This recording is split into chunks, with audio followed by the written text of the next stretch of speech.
Hello ನಮಸ್ಕಾರ, ನೀವು ನೋಡ್ತಾ ಇದ್ದೀರಾ ನ್ಯೂಸ್ ಫಸ್ಟ್. ನಾನು ರಕ್ಷತ್ ಶೆಟ್ಟಿ. ಈಗ ಹೆಡ್ಲೈನ್ಸ್. ಮಹಾರಾಷ್ಟ್ರದ ಪಶ್ಚಿಮ ಘಟ್ಟದಲ್ಲಿ ಭಾರೀ ಮಳೆ. ಚಿಕ್ಕೋಡಿ ವ್ಯಾಪ್ತಿಯಲ್ಲಿ 4 ಸೇತುವೆಯ ಸಂಪರ್ಕ ಸೇತುವೆ ಮುಳುಗಡೆ. ತುಂಬಿ ಹರಿತಾ ಇದೆ ಕೃಷ್ಣಾ, ವೇದಗಂಗಾ, ದೂದ್ಗಂಗಾ ನದಿಗಳು.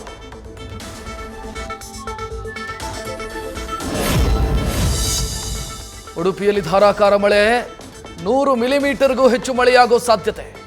ಶಾಲೆ, ಪಿಯು ಕಾಲೇಜುಗಳಿಗೆ ರಜೆ. ರೆಡ್ ಅಲರ್ಟ್ ಘೋಷಣೆ.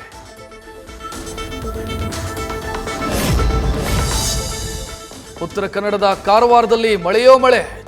ಚಂಡ್ಯ ಗ್ರಾಮದಲ್ಲಿ ಮನೆಗಳಿಗೆ ನೀರು ನುಗ್ಗಿ ಸಂಕಷ್ಟದ ಹೊಳೆ. ಅಪಾರ ಪ್ರಮಾಣದಲ್ಲಿ ನೀರು ತುಂಬಿಕೊಂಡು ಮನೆಯಾಯಿತು ಕೆರೆ. ನಿವಾಸಿಗಳಿಗೆ ರಗಳೆ.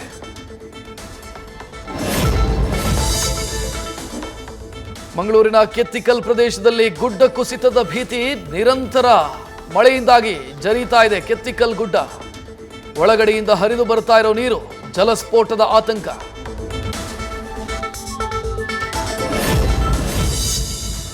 ಮೈಸೂರಿನ ಕಬಿನಿ ಜಲಾಶಯ ಭರ್ತಿಗೆ 3 ಅಡಿಯಷ್ಟೇ ಬಾಕಿ. ಕೇರಳದ ವಯನಾಡು ಪ್ರದೇಶದಲ್ಲೂ ಉತ್ತಮ ಮಳೆ ಹಿನ್ನೆಲೆ ರಾಜ್ಯದಲ್ಲೇ ಮೊದಲು ಭರ್ತಿಯಾಗ್ತಿದೆ ಅಣೆಕಟ್ಟು.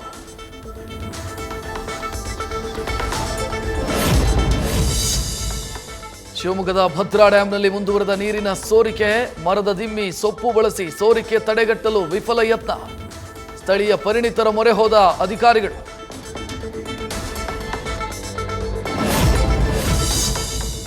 ಎರಡು 2022ರಲ್ಲಿ ಡ್ಯಾಮ್ ಗೇಟ್ ತೆರೆಯಲು ಜೆಸಿಬಿ ಬಳಕೆ. ಕ್ರಸ್ಟ್ ಗೇಟ್ಗಳಿಗೆ ಹಾನಿಯಾಗಿ 2 ವರ್ಷಗಳಿಂದ ನಿರಂತರ ನೀರು ಪೋಲು. ಅಂದಿನ ಶಾಸಕ ಅಧಿಕಾರಿಗಳ ಎಡವಟ್ಟಿನಿಂದ ಹಗರಿಬೊಮ್ಮನಹಳ್ಳಿ ಮಾಲವಿ ಡ್ಯಾಮ್ ಪೂರ್ತಿ ಖಾಲಿ.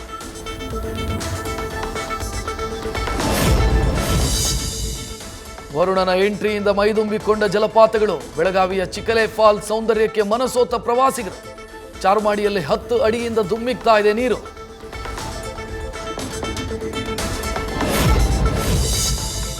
ಕಾರ್ಮಿಕ ಕಲ್ಯಾಣ ಮಂಡಳಿಯಲ್ಲಿ ಭಾರೀ ಭ್ರಷ್ಟಾಚಾರ. ಕಟ್ಟಡ ಕಾರ್ಮಿಕರ ಹೆಲ್ತ್ ಚೆಕಪ್ ಹೆಸರಲ್ಲಿ ಬರೋಬ್ಬರಿ 325 ಕೋಟಿ ಲೂಟಿ. ಲೋಕಾಯುಕ್ತಕ್ಕೆ ಕಾರ್ಮಿಕ ಸಂಘದ ರಾಜ್ಯ ಕಾರ್ಯದರ್ಶಿ ಕುಮಾರ್ ದೂರು.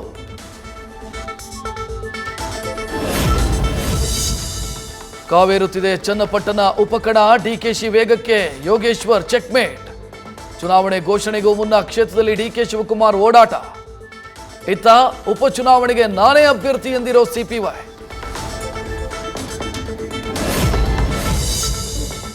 ಪ್ರತಿಪಕ್ಷಗಳ ಅಸ್ತ್ರಕ್ಕೆ ಪ್ರತ್ಯಸ್ತ್ರ ಪ್ರಯೋಗಿಸಲು ಮುಂದಾದ ಸರ್ಕಾರ.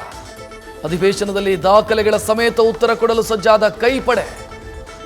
ಹಿಂದಿನ ಬಿಜೆಪಿ ಸರ್ಕಾರದ ಇಲಾಖಾವಾರು ಅಕ್ರಮದ ದಾಖಲೆ ಸಂಗ್ರಹ.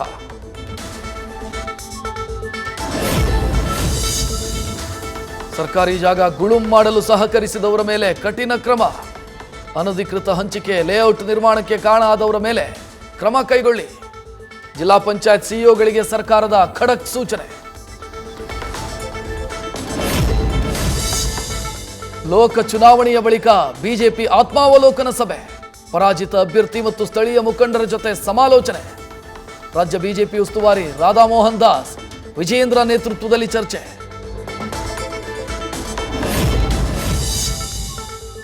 ಜೆಡಿಎಸ್ ಶಾಸಕಾಂಗ ಪಕ್ಷದ ನಾಯಕನ ಸ್ಥಾನಕ್ಕೆ ಪೈಪೋಟಿ. ರೇಸ್ನಲ್ಲಿ GTD Suresh Babu, Sharada P Nayak, A ಮಂಜು.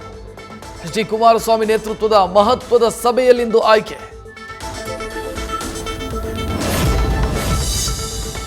ಪವಿತ್ರ ಗೌಡ ಸ್ನೇಹಿತೆ ಸಮತಾಗೆ ಪೊಲೀಸರ ವಿಚಾರಣೆ. ಐಒ ಚಂದನ್ ಕುಮಾರ್ರಿಂದ 30ಕ್ಕೂ ಅಧಿಕ ಪ್ರಶ್ನೆ. ರೇಣುಕಾಸ್ವಾಮಿ ಮತ್ತು ಪವಿತ್ರ ಕಿರಿತ್ ಬಗ್ಗೆ ಸಾಕ್ಷಿಯಾಗಿ ಪರಿಗಣನೆ.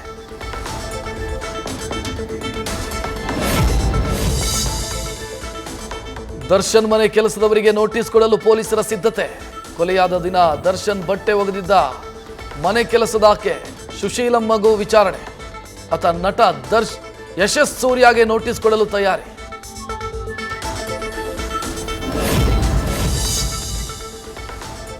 ಸಹಾಯಕನ ಮೇಲೆ ಲೈಂಗಿಕ ದೌರ್ಜನ್ಯದ ಆರೋಪ. ಜನಪ್ರತಿನಿಧಿಗಳ ಕೋರ್ಟ್ನಲ್ಲಿಂದು ಸೂರಜ್ ರೇವಣ್ಣ ಬೇಲ್ ಭವಿಷ್ಯ. 2 ಪ್ರಕರಣಗಳ ವಿಚಾರಣೆ ಮುಕ್ತಾಯದ ಹಿನ್ನೆಲೆಯಲ್ಲಿ ಜಾಮೀನಿಗೆ ಅರ್ಜಿ ಸಲ್ಲಿಸಿರೋ ಸೂರಜ್.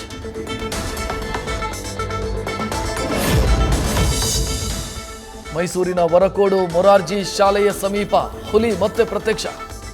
ವಾರ ಕಳೆದರೂ ಸಿಗದ ಹುಲಿರಾಯ, ಸ್ಥಳೀಯರಲ್ಲಿ ಆತಂಕ. ಕ್ಯಾಮೆರಾ ಟ್ರ್ಯಾಪಿಂಗ್, ಡ್ರೋನ್ ಕ್ಯಾಮೆರಾ ಮೂಲಕ ಕಾರ್ಯಾಚರಣೆ.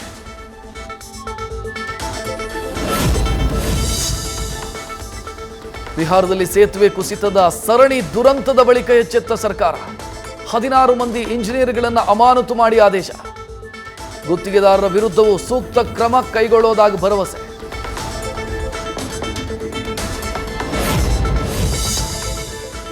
ಆಗಸ್ಟ್ನಲ್ಲಿ ಕೇಂದ್ರದ ಮೋದಿ ಸರ್ಕಾರ ಪತನ. ಆರ್ಜೆಡಿ ಮುಖ್ಯಸ್ಥ ಲಾಲು ಪ್ರಸಾದ್ ಯಾದವ್ ಭವಿಷ್ಯ ಯಾವಾಗ ಬೇಕಾದರೂ ಎಲೆಕ್ಷನ್ ಬರಬಹುದು ಅಂತ ಅಭಿಪ್ರಾಯ.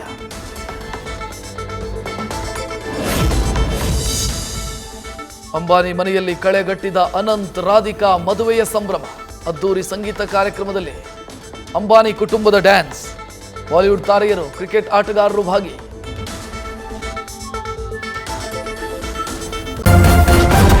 ನ್ಯೂಸ್ ಫಸ್ಟ್, ನಿರ್ಭೀತಿಯಿಂದ ನಿಮ್ಮ ಪರವಾಗಿ.